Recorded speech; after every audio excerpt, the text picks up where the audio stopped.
Okay, let's begin.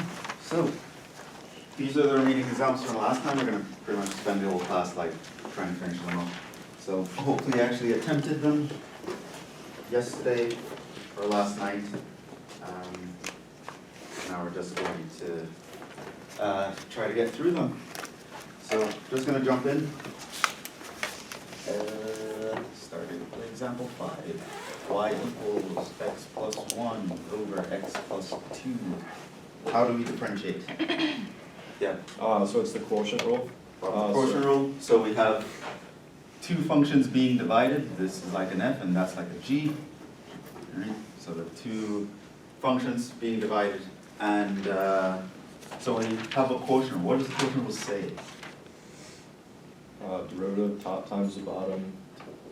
Well, it says derivative f over g equals derivative top times the bottom. Minus the top times the derivative of the bottom over the bottom squared.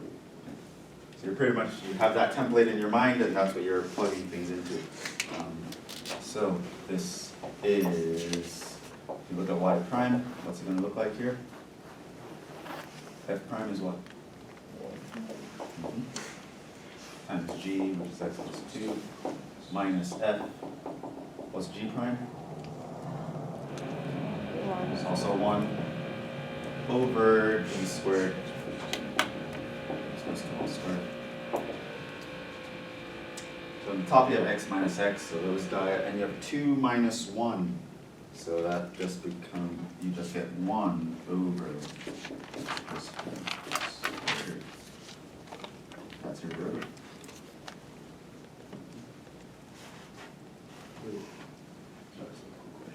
Yeah. Should write the x plus 2, then one of the x plus 2's in the denominator cancel out. No, because you cannot cancel across the sum. So then how do you... Because this this minus sign means you can't cancel. sorry. So what I did was I expanded the parentheses. So this is just x plus 2. Multiply this out, this is minus x minus 1. So it's x minus x and then 2 minus 1. Just go on. But yeah, you can cancel in that situation.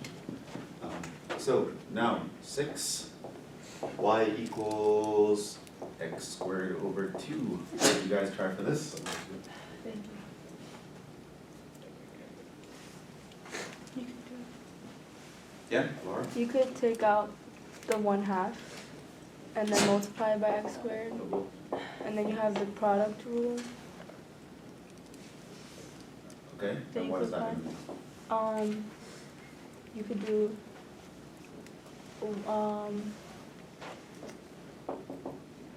f prime, Mhm. so just 1, and then times x times g of x is 2, plus f of x is Times 1. g of x is what? 2x, sorry. Times f of x, which is 1/2. I mean plus, sorry, plus. And then x squared.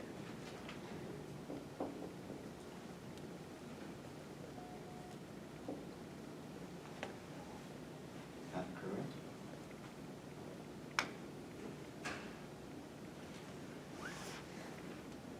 Yeah? Couldn't you, like, instead of using the product rule, just do, like, the, I forget the name of it, but it's like, yeah, power rules, yeah, and just do, Yeah, constant factor. So I wouldn't do the, I would not do the product rule here. Also, I would not do the quotient rule here. And a part of that reason is because of things like this. When you try to apply like a rule that's way above the pay grade of the problem, the nuances can get complicated. So technically you could do the product rule here, but that's not what it would look like because the derivative of 1/2 would be what? 0. So that would be a 0. And then you leave this here. And then you leave the half, you differentiate the x, so you get 2x here. But I wouldn't do the product rule in the first place. So I see this. One of these things is a constant. So I could just do the constant factor, leave the constant alone, differentiate the function. So y prime equals x. X is going to be your answer. So this leads us to the first lesson pro tip here. If and it was even easier than even having to factor out the constant. So if let me put it this way, don't use the quotient rule, or consequently the product rule, if the denominator is a constant. You don't need it, it's overkill, and students are actually likely to make a mistake by actually trying to apply it. Here's how you deal with it. Just leave the denominator alone. You can literally kind of ignore it for the whole problem. And differentiate the numerator.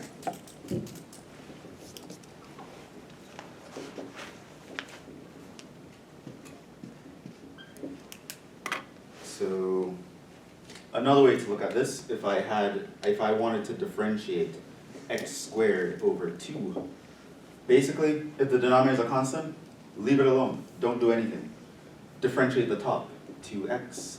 Notice that the 2's would cancel, you get x, and that's the answer.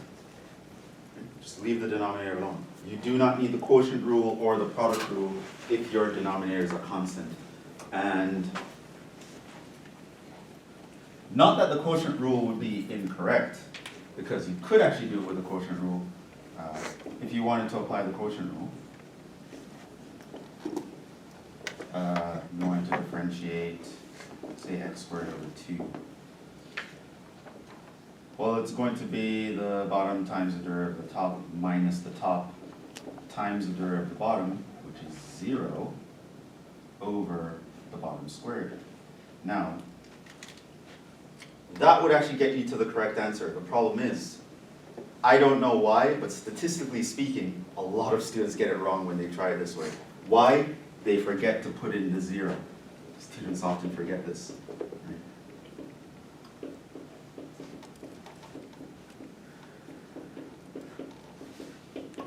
Right?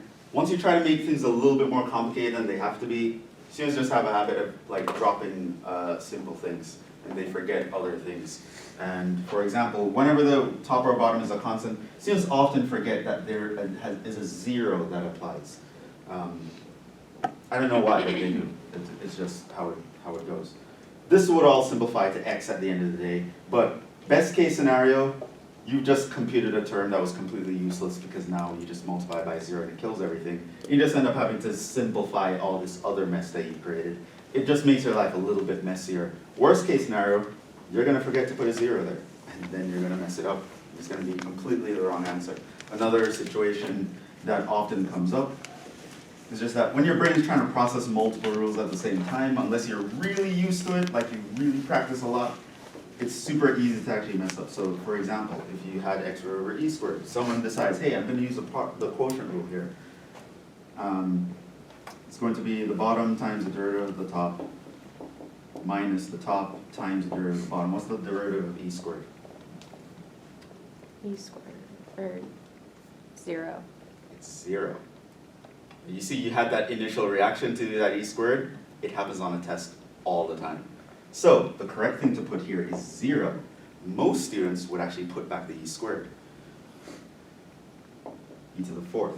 Whereas, if you just understood that, hey, e squared is a constant, I don't have to worry about it, you could quickly get to the, oh, that's just 2x over e squared. Right? You don't run the risk of making an extra mistake because you're taking some extra step. So, your denominator is a constant. Do not use the quotient rule. Do not factor things out and use the product rule. It's going to be a waste of time. On top of that, for some reason, it's actually, you're more likely to make a mistake by doing that, so just don't do it. Your denominator is a constant, leave it alone, differentiate the top, you will get the right answer. And it's a consequence of the constant factor rule. So the idea is, if you were to factor out the constant, you would just multiply it back in at the end of the day, and it's kind of like it never left. So that's just a pro tip here. The chain rule, you can apply it anytime you want. The worst case scenario is you're going to multiply by a 1. So applying the chain rule anytime, no real consequence there. Like if I had, derivative of x squared, and And someone's like, you know what, I'm gonna think of that as a chain rule. You know, there's an inner function and an outer function. Now, even if you were to still do that, you'd multiply by 1. And it's not gonna make or break you. And students usually don't make a mistake on that one. So if you're ever confused, should I be applying the chain rule? Just apply the chain rule. It's not gonna actually hurt you much. But when you start trying to apply the quotient rule and the product rule in situations where you don't have to, you're actually likely to make a mistake. So just don't do it.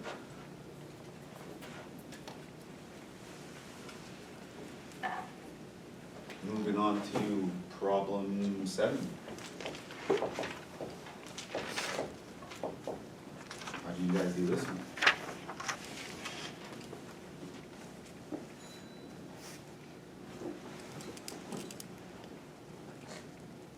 Yeah? You can put radical x in the numerator by changing it to x to the power of -1/2. And then you can do the power rule. Right, so here y prime would be equal to -3/2, x to the minus 3/2. Which brings me to the next pro tip, right? Don't use a quotient rule if the top is a constant.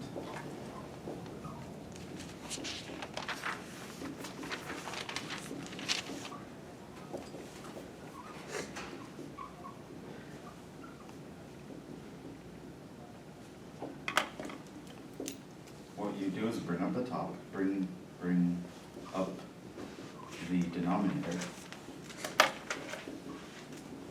to the -1 power, of course, because you know laws of exponents, and then use power rule or chain rule. It'll cost you less headache, and statistically speaking, you're less likely to actually make a mistake by doing that. So it wouldn't be wrong, technically speaking, to do the quotient rule here, but again, a lot of students are going to forget while doing the quotient rule that the derivative of 3 is 0. I don't know why, but it happens all the time. Right? So another example here, let's say I wanted to do the derivative of 1 over the square root of x squared plus 1. Right? So again, that initially you look at that, hey, it's a division. Should I use the quotient rule? You would not use the quotient rule because the top is a constant. It's much safer to just bring up that x squared plus 1 to the -1/2 and use the chain rule. Differentiate the outer function, leave the inside alone, multiply by the derivative of the inner function. The twos are going to cancel, and Bob's your uncle. It's a lot less writing than the quotient rule. You're less likely to make a mistake by forgetting that the derivative of 1 is 0. Like trying to remember that while doing something else, I don't know. It's like kryptonite to calculus students. It's like, oh, my powers are gone. Like for no reason almost. Yeah. So, numerator or denominator are constant. Don't use the quotient rule, and don't really factor things out and use the product rule either. Just if the denominator is the constant, leave it alone, differentiate the top, you'll have the answer. If the numerator is the constant, bring the bottom up, use the chain rule.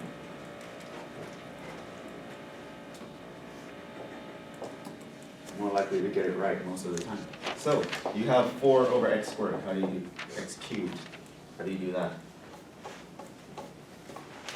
Yeah. And x cubed up, so you get y equals 4x minus 3. Alright, so then now you differentiate. How does that? Negative 12x, Alright. That's your answer. Problem 9.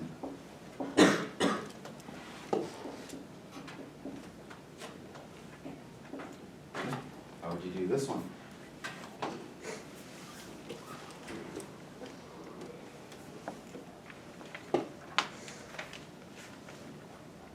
Yeah. You would have to do the quotient rule. Quotient rule. Here, 2 functions, one divided by the other. Neither of them are constants. The numerator is not a constant, the denominator is not a constant. So quotient rule is probably what I want to think. And I know the quotient rule, the derivative of f over g is f prime g minus f g prime over g squared. So until you have that rule memorized, so you can just like know it right off the bat, write it down every time you want to apply it. So y prime would equal, e to the x times 1 over x mhm, minus ln x times e to the x over e to the x squared.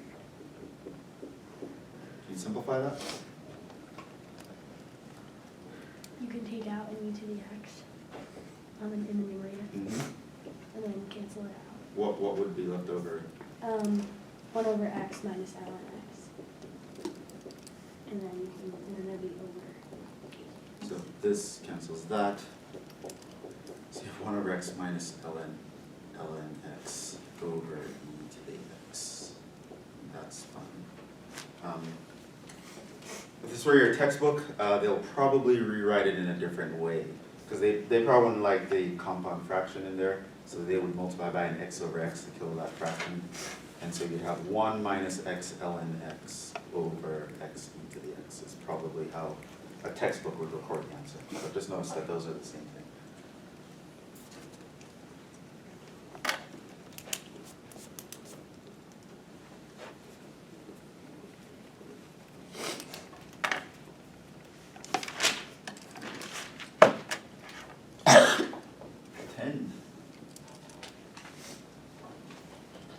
Y equals e to the x ln x. Or you differentiate that one.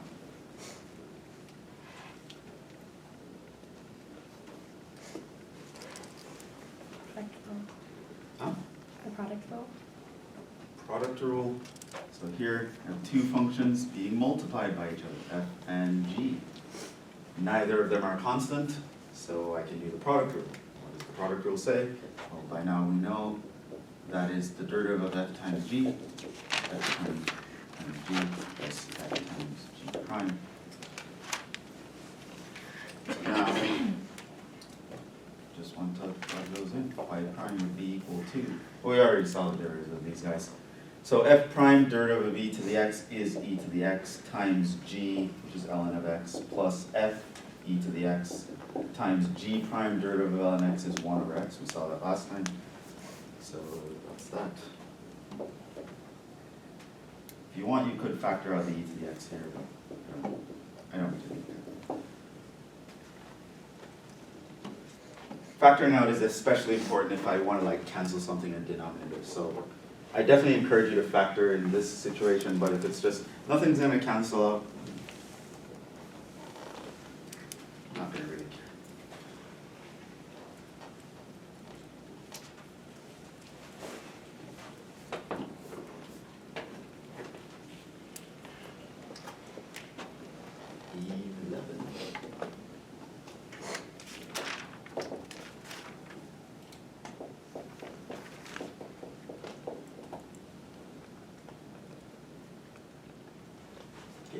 Yeah, You do a chain rule. chain rule, okay? So you get 20 times x cubed plus 1 to the 19th power Mm-hmm. times 3x squared. Alright, so that's the chain rule. So don't want to expand that to the 20th power, that's going to take forever. But you can think of it as an inner and outer function. Your x cubed plus 1, that's your inner guy, and the 20th power is the outer guy.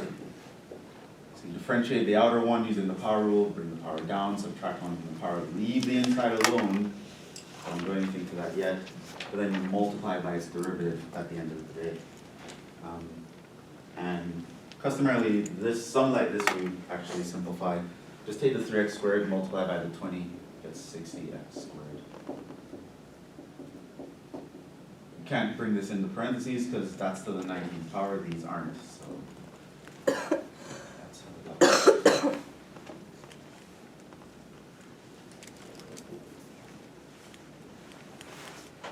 12. Y is equal to e to the x cubed plus 1. How do you do that one? Yeah, Michaela. I did the u prime times e to the u rule. Okay, so what's the rule? So it says that the derivative of the function of e to the u power equals u prime times e to the u. Right, so that just looks like a rule that you know, where the power here is u. So it's just the derivative of the power times the original function. This is how you differentiate an exponential, a natural exponential base anyway. So what does that look like here?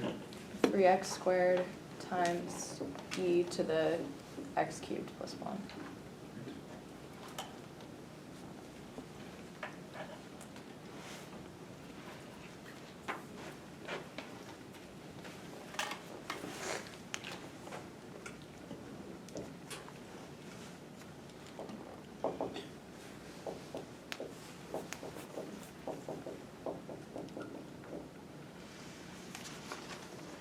That one. So the ln of u equals u prime over u.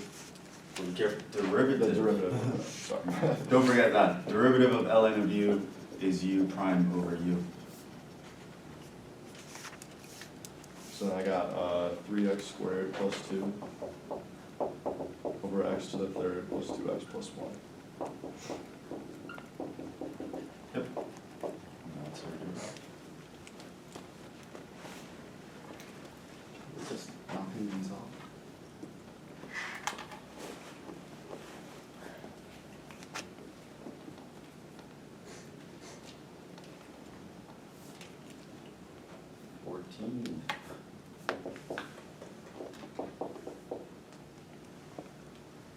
Okay? Yes? I have Yeah. a question on the last one. Could you use chain rule as well, or do you have like a preference? Well, it is the chain rule. Okay. So basically, we know to differentiate ln of x is 1 over x. So it's like you can think of, so if you had something like the derivative of ln of something else, you think of it as differentiate the outside and multiply by the derivative of the inside. Okay. Right, so it's actually directly applying the chain rule. So yeah, think of the chain rule, think of it as a chain rule problem is equivalent to Okay. knowing that rule. Yeah, because it is a chain rule. Right, that version of the rule came from us thinking of this in light of the chain rule. So yeah. So Caroline? Well, you could change it so it's like y equals 2 minus x squared in the parentheses and then 1/2.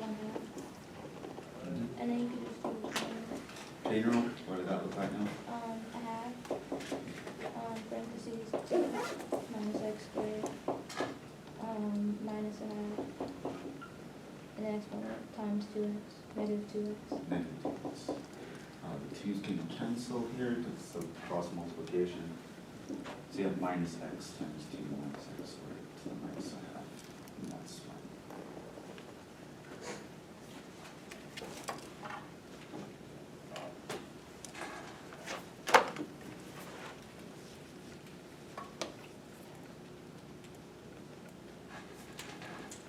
Take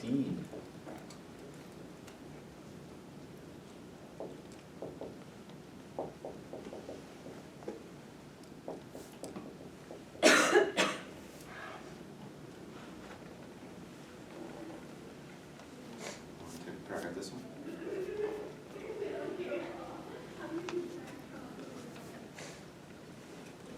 Yeah?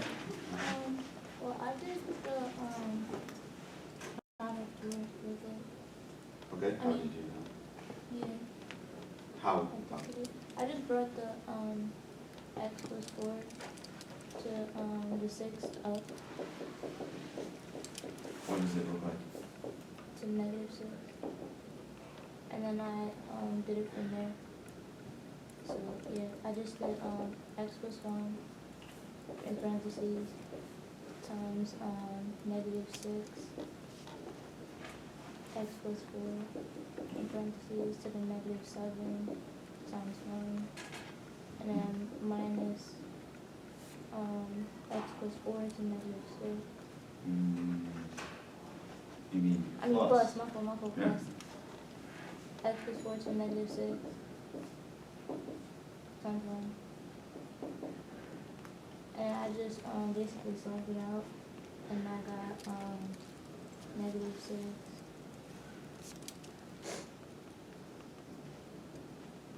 You got negative 6? Yeah. Yeah. x plus 1 over, wait, I'll just keep it on the top, so, negative 6 x plus 1, x plus 4 to negative 7 plus x plus 4 to negative 6.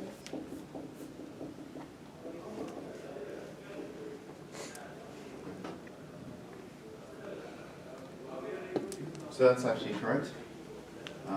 Could you simplify that? Maybe write that as one term.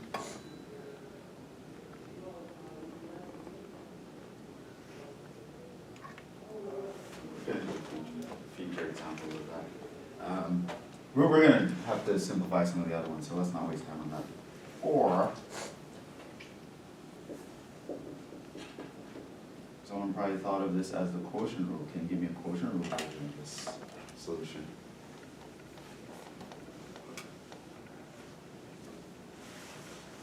Did anyone do this using the quotient? You did? Yeah, Yeah. so I had x plus 4 to the power of 6 times 1, and the derivative of the numerator. Because this is F and that is G. So it's the bottom times the derivative of the top. Yeah? Yeah, minus the derivative of the bottom using the chain rule, which was 6 times x plus 4 to the power of 5, and then times 1, Mm-hmm. and then times x plus 1.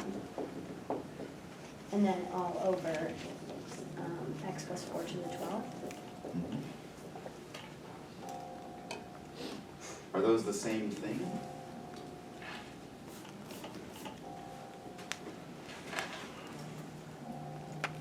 Can you simplify that?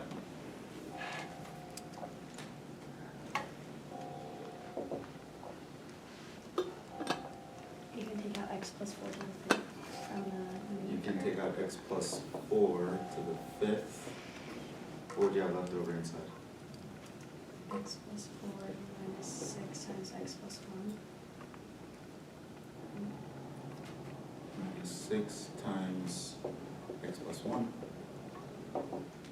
All over x plus 4 to the 12th. Now, this cancels 5 of those, and that's where the 7 is coming from. And here, on the inside, I would have x plus 4 minus 6x minus 6. So that's just minus 5x minus 2 over x plus 4 to the 7. Which is actually going to be the same answer here, because you could have factored out a common x minus x plus 4 to the minus 7 here, and once you simplify, you'll get all of this. Two ways to look at that problem. So yeah, remember we actually use the product rule to prove the quotient rule. So a matter of personal preference, some people don't like the quotient rule for whatever reason, you can always bring it up and do the product rule with the chain rule. That's how we actually prove the quotient rule.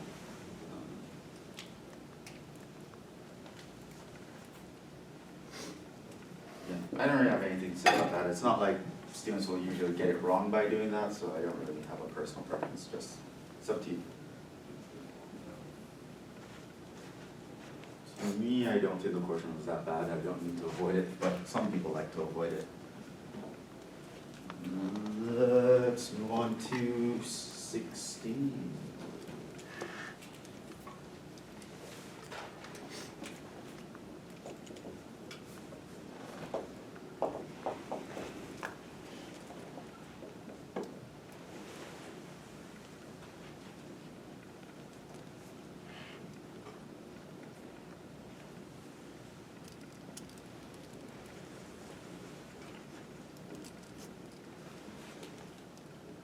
Yeah? I just have a question. Could you like pull out the 3 and put it in front of the e, so it could be like 3e to the x? So is e to the x cubed same as 3e to the x? No. When are you allowed to do that? So there's like an element. You need a log, right? So the rule says if you have a log to any base of something to a power, then you can take that power down and move it in front. Or if you have an ln of something to a power, you can take that power and move it down in front. It does not, it's a log rule, it's not an exponential rule. So yeah, that's important to know, you can't do that. Yeah. So you can only bring powers down of something being log. And by the way, it does not apply if the log itself is raised to a power. So you should be aware that if you have log of something to a power, it is not the same as that log of that thing and then raising that whole thing to a power. Those are two different ideas. You're allowed to bring the power down here, you are not allowed to bring it down there. Right?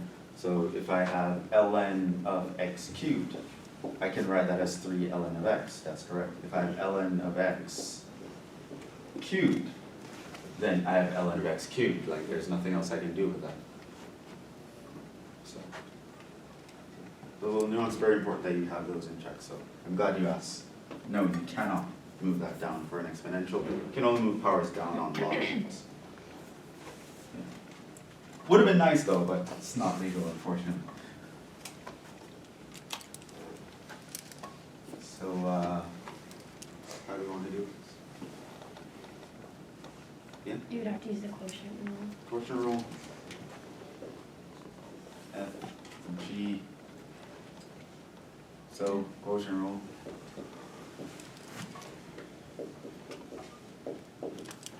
It's the bottom times the derivative of the top minus the top times the derivative of the bottom over the bottom squared.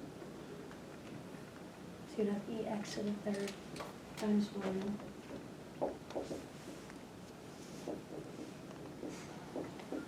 Minus 3x squared times ex to the third times x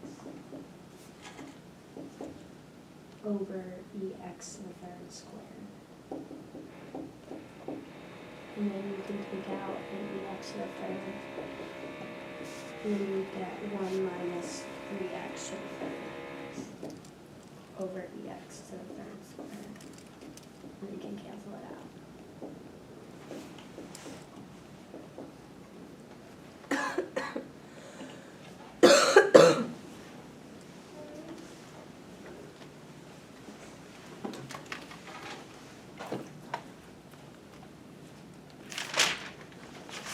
That's that one. The quotient rule. 17.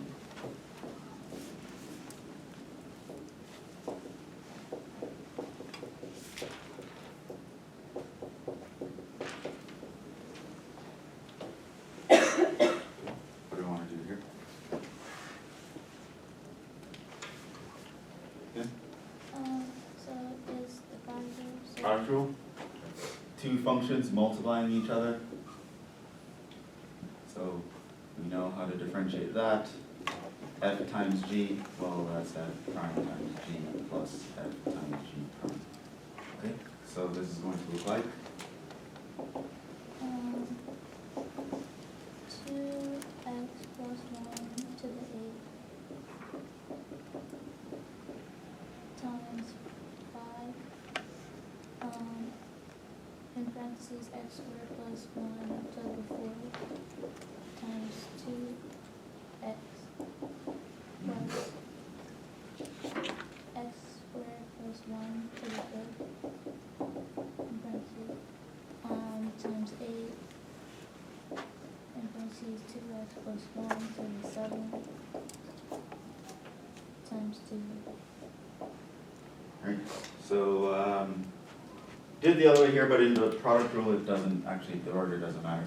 So over here you did the g times the f prime, and over here you did the f times the g prime. Yeah, that's the product rule. Can we clean that up a little bit?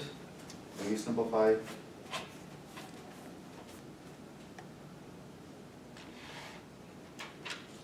If I force you to simplify that, how would you do it? Yeah. Oh, okay, you could do, if you wanna go and do, the 10x times the 2x plus 1, you could do that. So you just put the things together, and then after that, you could take out like the x squared plus 1 to the 4th, and the 2x plus 1 to the 7th, and then Yeah, so I like your second plan. The first thing though, I probably wouldn't have done that because you're kind of going to have to undo it anyway because 2 itself is also a common term, right? yeah. Right? But So you don't want to like multiply the 2 and create a 10 when you're just going to factor out a 2 again. He's already out in the open, so I'm not going to actually move him inside of anything. So I'd actually leave the 2 alone. But yeah, you identify the common terms. X squared plus 1 is a common term. 2x plus 1 is a common term. So you want to factor out the common terms and you factor out the lowest powers. So 2 is a common term. The 2x plus 1 is a common term and the lowest power is the 7th. The x squared plus 1 is a common term and the lowest power is the 4th. So now, what's left over on the inside? 5 And so there's a 5 that we didn't move. 2x to in parentheses 2x plus 1 plus 8. You're missing something. So the 5 is Oh here, my fault. 7. X There's an x left over here as well. plus 8 The 8 we didn't move. x squared plus 1. That's it. That's it. Now, of course, inside the parentheses here, we can start to simplify things. So this is, what is that? 10x squared plus 5x. And over here, we have 8x squared plus 8.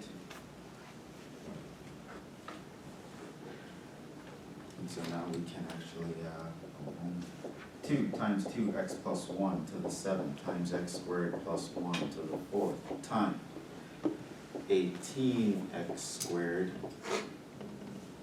plus 5x plus 8.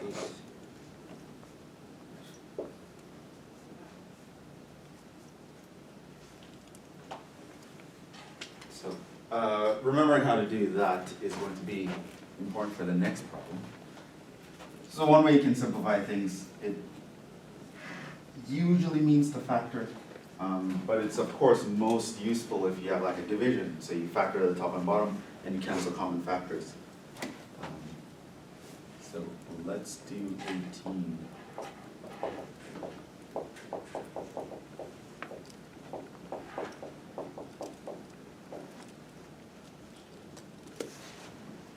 Someone else can move this one?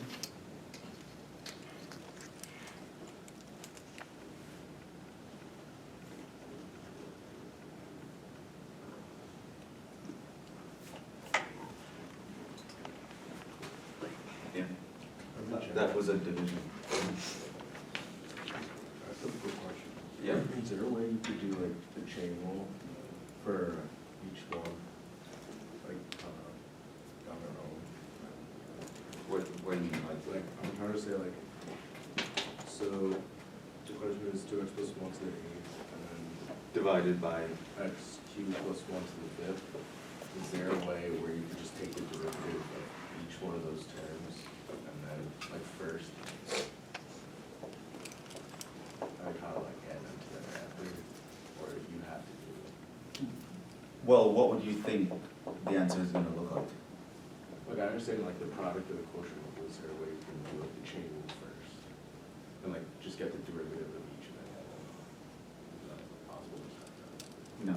So, no, you definitely want to go through one of these rules.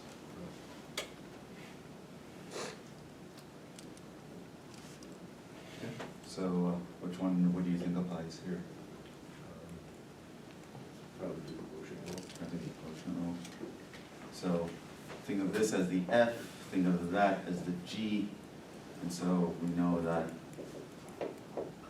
we're going to want F prime times G minus F times G prime over G squared.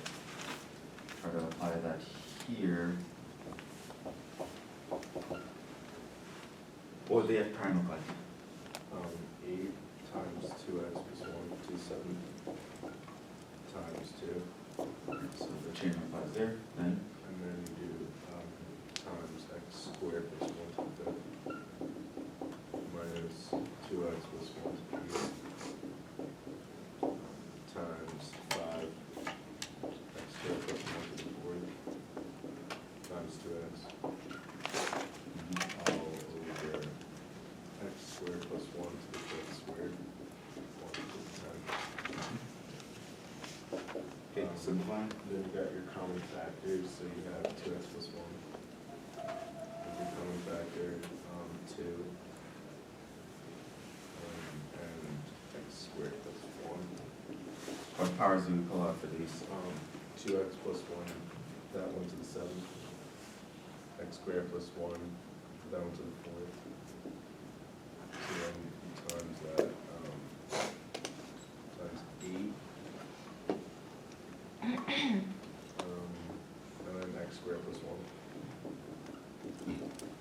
Minus two x plus one. Times five. Times five x, I guess.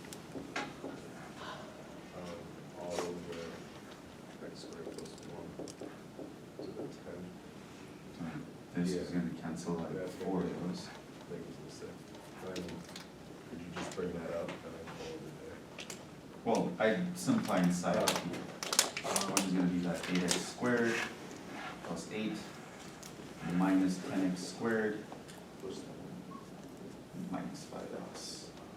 And then, yeah, so we have the 2 times the 2x plus 1 to the 7th times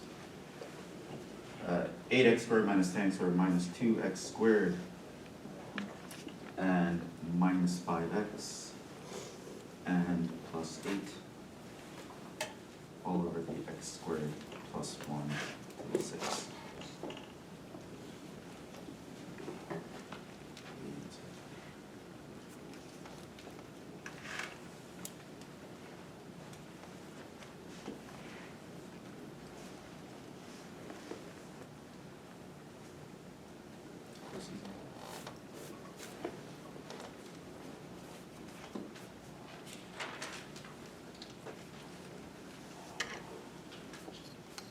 So, actually want to stop there.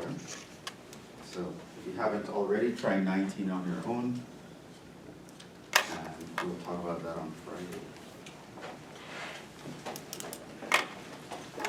You guys actually get through these almost faster than my other class, but I kind of want to keep both classes at the same place. And, you guys try to get like the interaction, like you guys answer questions and asking questions. Keep that up. That's how you learn. I will see you guys on Friday. We'll finish up 19 and then we'll talk about a whole other derivative technique. So that's gonna be fun.